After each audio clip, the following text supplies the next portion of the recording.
Hey everyone, this is Jane with Barlow Herbal, and happy Sunday, March 23rd of 2025.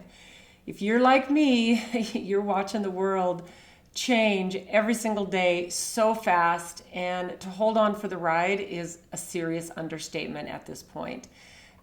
Personally, I am extremely grateful to be here during these times, and I'm even starting to have a huge appreciation on a different level for all of the things and the challenges and everything that I've been gifted with, and I'm sure you can relate to that.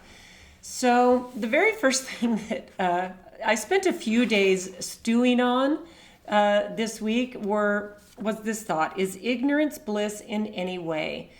Because sometimes the world does seem really heavy and you think, oh, I can stay as positive as I want for as long as I want. And then it just kind of like some days feel, wow, this is dense, this is a lot. And here I am slogging away just day after day with the same things. And the first few days of my week honestly started with that. I would go to sleep thinking about, oh, there's things that are happening in the world and the things that have happened.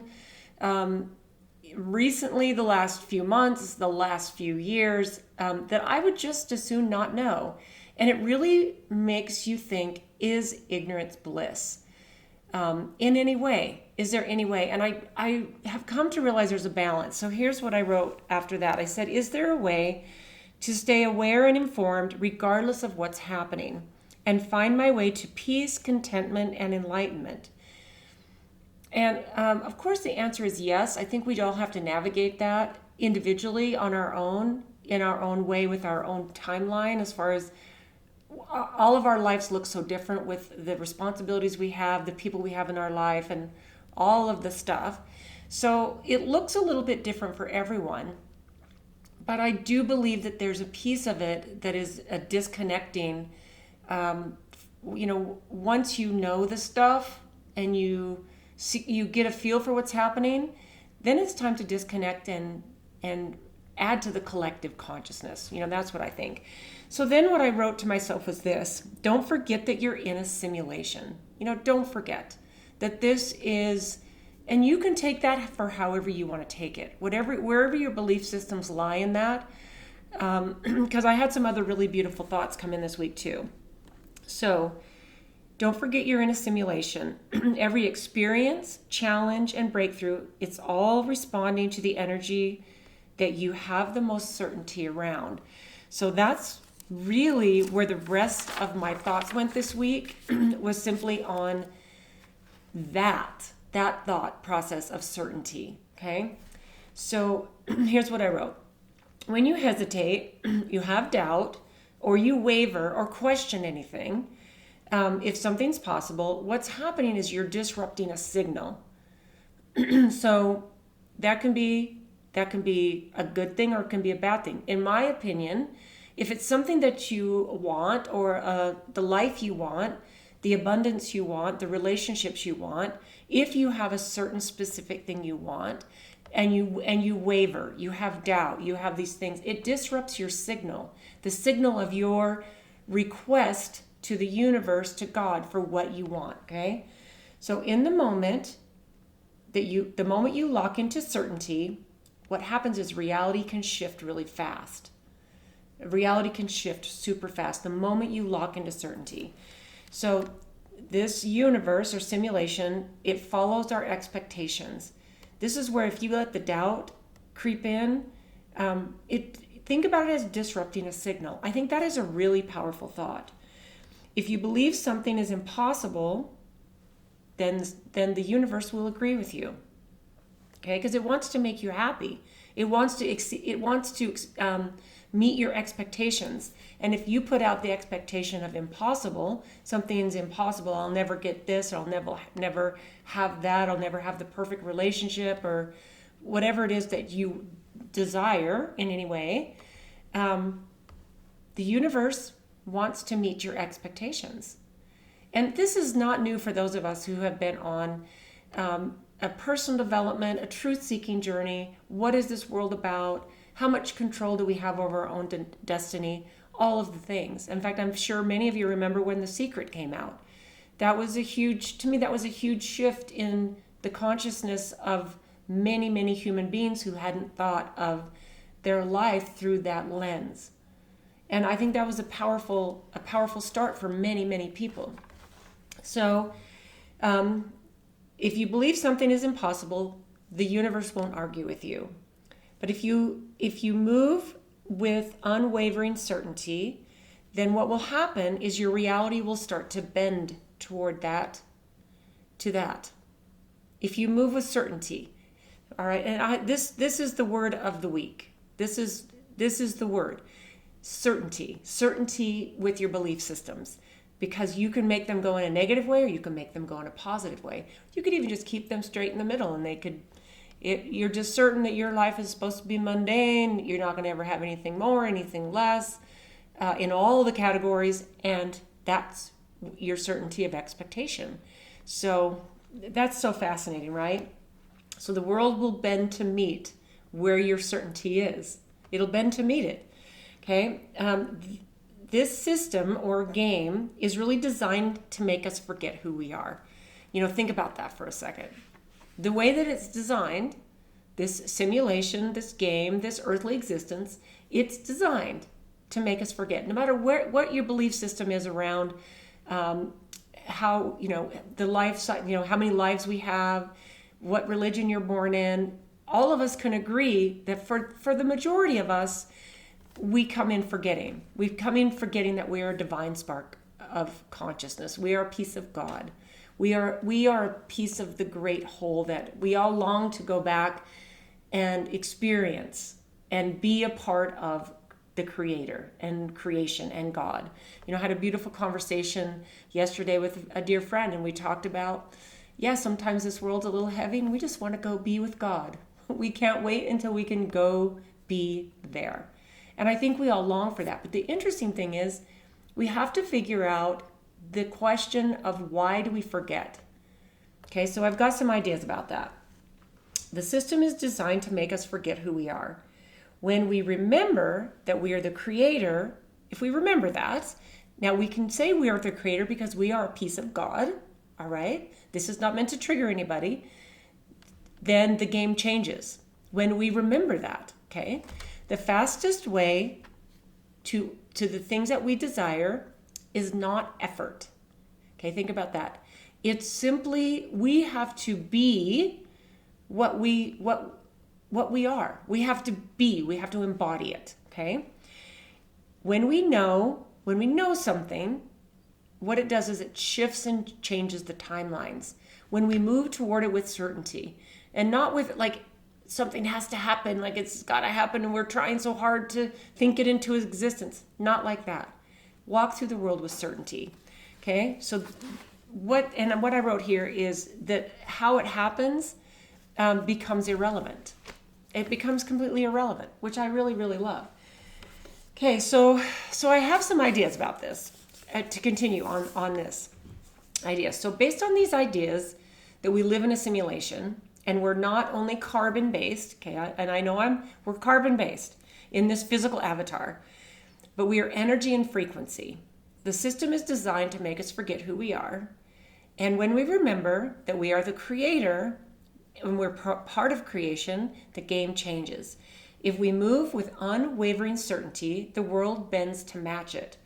And then the simulation follows our expectations. And the moment we lock into certainty, no matter where your certainty is, whether it's good, bad, negative, positive, neutral, then the reality will shift to match our frequency. So I have some ideas about that I want to share. So if we're living in a simulation, and it's not necessarily like a cold digital matrix, okay? It could be a dreamlike projection of consciousness, no matter what that looks like, where physical laws are stable. Think about this, because we collectively agree on them. So the physical laws that we experience, the laws of physics and all this, and we're starting to learn about energy, frequency, the quantum technologies and quantum entanglements, and we're learning about all of these things that we know are real, and our science can prove it. Think about, we made a collective agreement. And so that's why these things are true. Okay, isn't that fascinating? All right, consciousness isn't trapped in the simulation. Okay, so our consciousness is not trapped there. You know, we could go down a rabbit hole that might suggest that they are trying to trap our consciousness in this simulation so that it can never get out, which is a whole nother topic of really kind of cool discussion with people. And it, to me, that's all about learning and figuring things out and then making the best path forward, right? So our consciousness isn't trapped in the simulation, it's actually generating it. So think about that, right? And within this whole framework, every person we're not just a character, we're a creator. So we're writing the code and we're playing the game. We're playing the game, but we're writing the code. So we get to play it however we want to play it. And we just have to move through life with certainty, right? Which I love. Okay, so we also need to realize that we are carbon-based, we're energy and frequency. So we're not just this physical body. In fact, one of the things that I remember from Thomas Campbell's interview on Joe Rogan about a month and a half ago was he talked about how when, say, we have a health condition or we get in a car accident, we can no longer walk, or if something happens, we can no longer speak because maybe we're paralyzed from the neck down, which unfortunately does happen to some of us, and it's our avatar it's happening to. Well, then you're just walking through this game, this life, with an avatar that can't respond the way that this construct is set up to respond. It now has to walk through this life with a bit of a broken avatar, and that might sound too simplistic, especially if you're, I know there's people who believe that we're gonna be able to resurrect in this physical body again, and that's an interesting thought process. This was in the religion I grew up in. That was a part of the belief system. And honestly, who knows, right? Okay, so we're not just carbon-based, we're energy and frequency. So we need to look at our human body as a tuning device. I really love this. Like a biological antenna that translates energetic data into an experience. And really, if you think about people who walk through this life and some of the experiences that they create for themselves, we have the ability to create whatever we want.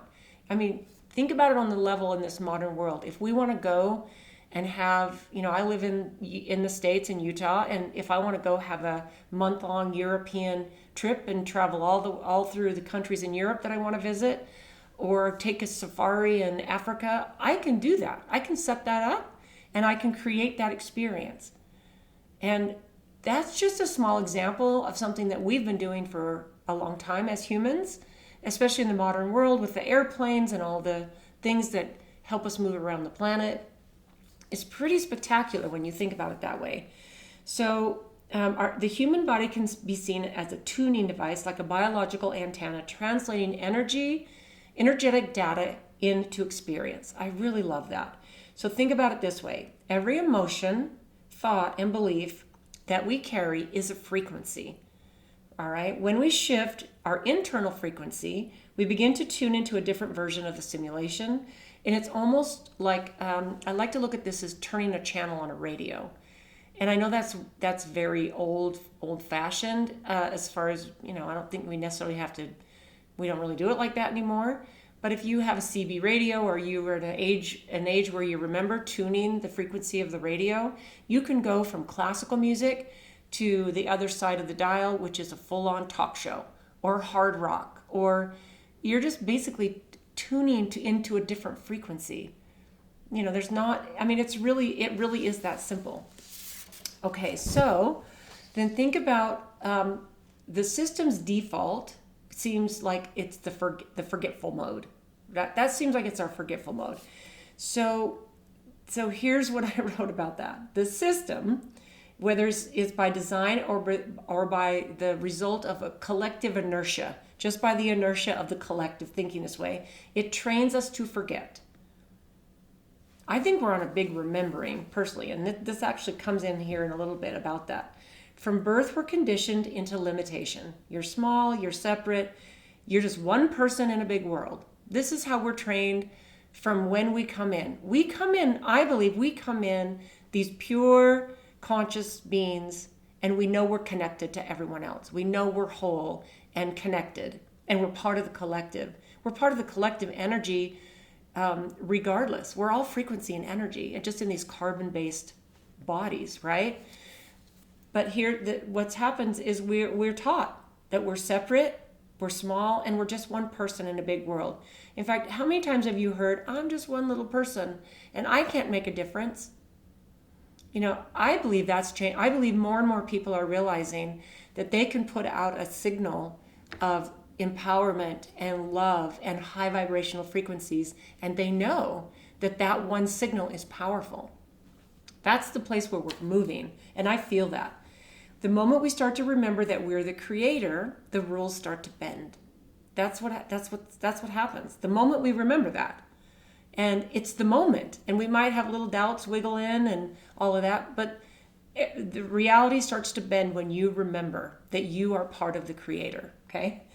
We stop reacting and we start initiating. We can start initiating things instead of reacting. We're not in reaction mode, we're in initiating. We're creating. I love that. We stop asking for permission, and we start authoring our own reality, exactly how it should be. So there is a power to having certainty. I think that the things, I've reached a point, especially when here's an example, I'm formulating a recipe or a herbal formulation for a certain issue. And I go into the process now, the point where I am in my life and what I do and what I bring to the world, and I know is my calling and my mission. I've had so many confirmations and angels, and I've had so many confirmations. But when I go into this place of research and formulation and inspiration, I go in with an absolute certainty that I'm going to come out with something that's going to be so special. It's going to work exactly how I'm intending it to work. I don't even think, is this going to work? What if it's wrong? What if I need to tweak it a little? I will tell you, I have reached this place, and it's been more than a decade, maybe even a decade and a half, where I just go into this with a certainty.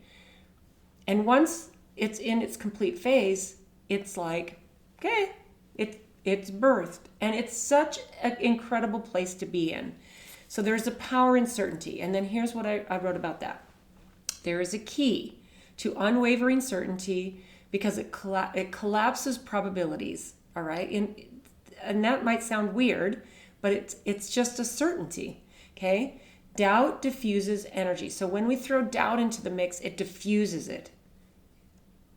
And there's nothing wrong with having doubt every once in a while. But when you dial in the certainty, the doubt stops even trying to knock at your door. It's really true. Certainty focuses like certainty will focus you like a laser. It will focus you like that, and then it just becomes a piece of who you are. When you move through the world knowing it will respond to your inner conviction, it does. In fact, it has to. Because the simulation is following your internal code, your belief system. This is the way that the game works. This is the way the simulation works. This is the way that this life and this reality and this experience that we're all having, this is the way that the game works. You sometimes might think, why does this person, everything always work out for them? Why does it always work out for that person? Their whole life, they're always the luckiest ones. That's the code they're writing. That's the belief systems that they carry through this lifetime. And all you have to do is start experiencing it for you to know that's true for yourself as well. So I love this sentence. Reality is sympathetic to belief. Okay? Your certainty becomes like a gravitational field. So reality is sympathetic to what you believe. So if you think, I've got to be sad about this situation for at least a month so that I can really respect the situation and give it the gravity of sadness that it needs, then reality will help you accomplish that. And I'm not saying you shouldn't be sad at certain situations or whatever it is. And that was just maybe a lame example. But it's really an interesting thing that reality will bend to your belief system, and it always does. It always does for everyone. It's the coolest thing. This is how this is set up. Okay, so then this is the next part. If the simulation follows our expectations, then expectation is not just hope. Okay, what you need to look at it is a command input. So an expectation, you're not just hoping, you're expecting it, and you're commanding the input. It's like if you really shift your reality to the thought process that this is a game and you're in charge of it, and you walk through it with the certainty, those are the laws of the way that this game works. And I challenge you to put it into practice in whatever way that fits for you, in whatever situation, whether it be abundance, whether it be relationships, whether it be your purpose in life, the way that you want to raise your children, the kind of spouse you want to be, whatever it is. It can mean a multitude of absolutely everything and something different for everyone. It's very, very different for everyone. So what this really is the script that tells the system what to generate next. So whatever code we're feeding it, and I'm just using words like this as a game because this is the perfect example of what the message feels like needs to come through today, okay? When we expect struggle, it loads more struggle. We expect, this is going to be really hard. And sometimes we so unknowingly verbalize things like that. We verbalize to other people because it's just the loop that we're in. Oh, this is so hard. This is going to be so hard. In fact, I will tell you a funny story here. So me and my husband have gotten into a little bit of a routine where we love to have fresh flowers in the kitchen. And we love the flowers and the selection they have at Costco. The price is great. You can get 2 dozen roses, and it's a great price, and they look beautiful, and it just brightens up the house. So on a regular basis, we have flowers. Now, the funny thing is and I'm sure that you guys can relate to this. My husband is convinced that I'm the only one that can actually pick out roses. Now, we do different flowers as well, but we both love roses. And he picked up a bundle of roses a couple of days ago, and fresh ones on the counter. And within a few hours, about a fourth of them were already drooping. And this never happens when I pick out the flowers. And I'm not trying to say that I'm better than him, but he verbalized the next morning when we woke up and half of them were droopy. He said, all the flowers I pick are not good and they're droopy. And so he's expecting that. And that might sound like a silly example, but I will tell you, when I buy the roses, they last a week, 10 days, sometimes a couple weeks. And it's so our expectations of struggle or whatever it is, and that, like I said, that might be a completely silly thing to use as an example. But when we expect struggle, it loads more struggle. If my husband expects the flowers to go droopy quickly, that's the code he's writing. And the flowers are like, okay, I'll just droop. I think it's hilarious. I actually am completely amused by the whole thing. And I've made little comments like, you got to quit saying that. You're telling the flowers I need to get droopy. And he just laughs and thinks I'm silly, but that's fine. I think it's hilarious. Okay, when we expect ease, when we expect things to be easier, and we might need to put some effort in, but we think, okay, this is going to be easy. It's like when I am going to go on a hike with a person on a hike that I know is really steep, I've never been on it, I'm like, this is going to be fun. I know my muscles are going to get tired, my heart's going to be pumping, but I don't think, this is going to be hard. I think this is going to be fun. And so if we expect ease, then I think there's going to be there will be synchronicities that will happen that will help what you're expecting to happen, and it will happen with ease, right? When we expect magic, then the simulation responds accordingly. It always does. And we have to realize and look for magic more often. I think that's really important. So here's another thing to think about. When we are, everything we're experiencing right now is a reflection. It's a reflection. It's not a fixed truth. It's like a mirror, okay? It's like a mirror showing you what you've been emitting vibrationally, okay? Our reality is a mirror of what we're expecting. Because you think about, an interesting thing. I actually joke a lot about this with Glenna, who's my daughter-in-law.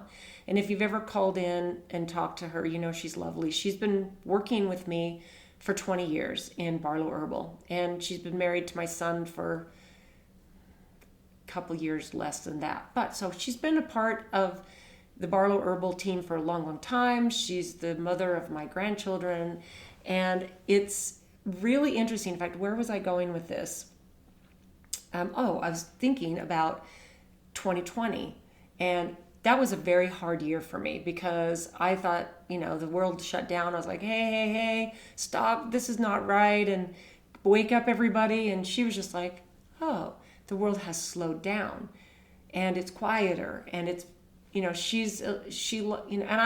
so we viewed the world very differently during 2020. She loved 2020.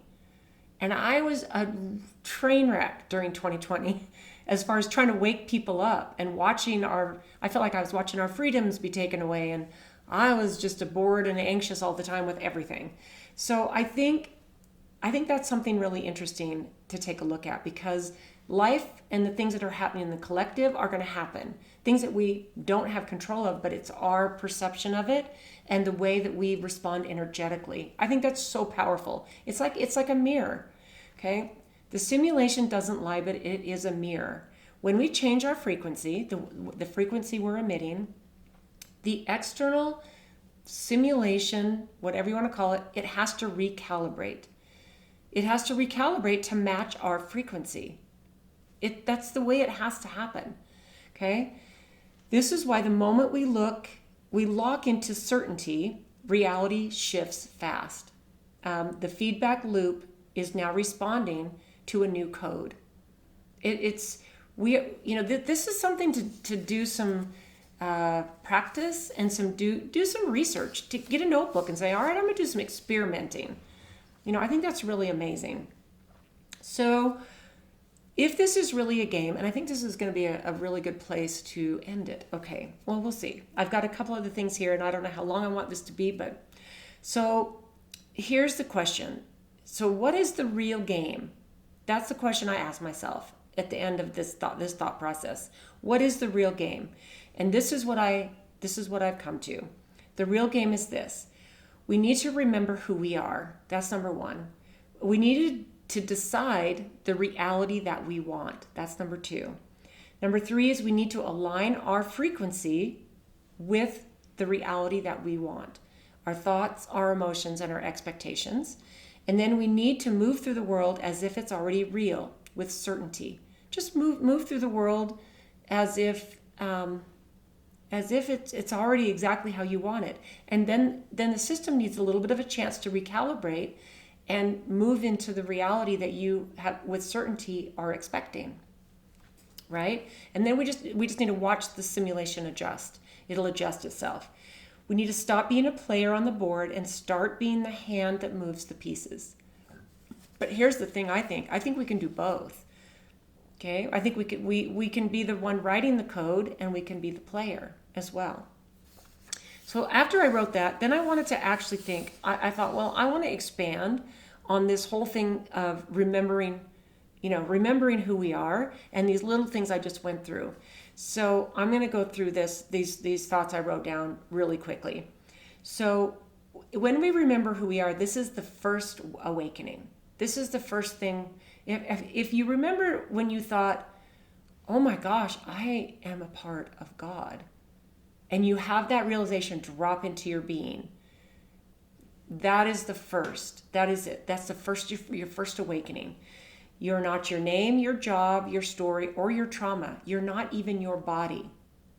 When you have that, that's your first awakening, is remembering who you are, okay? We are the consciousness behind the avatar. And I think what I like to say is we're the consciousness within the avatar, within it. We might be behind it or above it. But in all honesty, this is where, think about all the people that have out-of-body experiences and the things that they recount. Their avatar's still hanging out while their consciousness is out doing other stuff and exploring and experimenting. That's something that I actually think would be super, super fun. And I keep thinking I need to spend a little more time in meditation and play around with that field of thought, right? So we are the consciousness behind this avatar. We're the observer, the one experiencing the simulation, right? And more than that, we are the creator of this experience. The system is built to make us forget through distraction, fear, media, schooling, social norms. But the moment we remember, then the whole thing breaks, the spell breaks. The moment we remember, we recall that we are not a prisoner of circumstance. We are the coder of our environment. And this is a reminder to reclaim our sovereignty. And when we remember who we are, we all of a sudden, it's like flipping a switch on. In that moment, we claim our sovereignty. And I think that's actually the perfect place to leave it. I've got about 4 more pages of notes, and I think that, that felt like the perfect place to end it. So I found a couple of quotes, and so I wanted to share, I thought if they were appropriate to share. So here's a couple things. The simulation doesn't respond to what you want. It responds to who you are. Once you remember you're the creator, the rules no longer apply. Only your alignment does. Certainty is the signal, and reality is just the echo. I love that. I love that so much. The moment you stop asking for proof and start moving with conviction, the world will bend. Reality will bend to match the certainty of your expectations. Try it and see.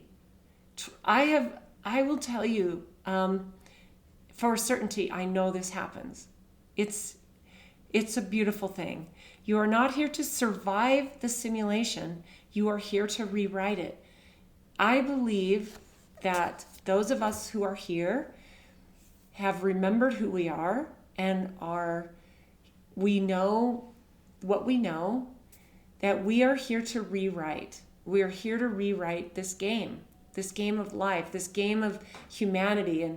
And I believe we're tired of the struggle, and we don't even want struggle to be part of our vocabulary. And I'm not saying we shouldn't want to do hard things and we shouldn't want to become better, and it might get a little tough, but that's all part of the journey. It's not about suffering, it's about experiencing. So I would say start to swap your words and write down what are some of the things that you find yourself saying. I'm going to keep poking at my husband about the flower thing. It's like, if you stop saying that, the flowers they'd stop dying on you so quick. Don't tell them that that's what's supposed to happen. It might be little things like that give you your first glimpse of your ability to rewrite the code of what this life looks like for you. And I don't care how old or young you are, none of us know when it's our time to go, but there's never a wrong time for us to drop in and play the game like we're supposed to play it. That's what I think. So I'd love to know what you think about this. I think it's always incredible to have some of these thoughts drop in and just go, yep, that lands, and that's perfect. But I'd love to know what you think. This is our last full week of March of 2025. And the world continues to stay interesting and amazing.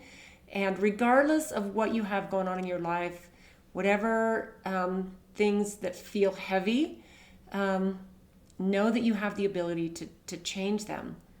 And it's really amazing. And it's not discounting the stuff that's kind of tough, the stuff that's tough. So anyway, I hope you guys have a beautiful last week of March, and we'll see you next week.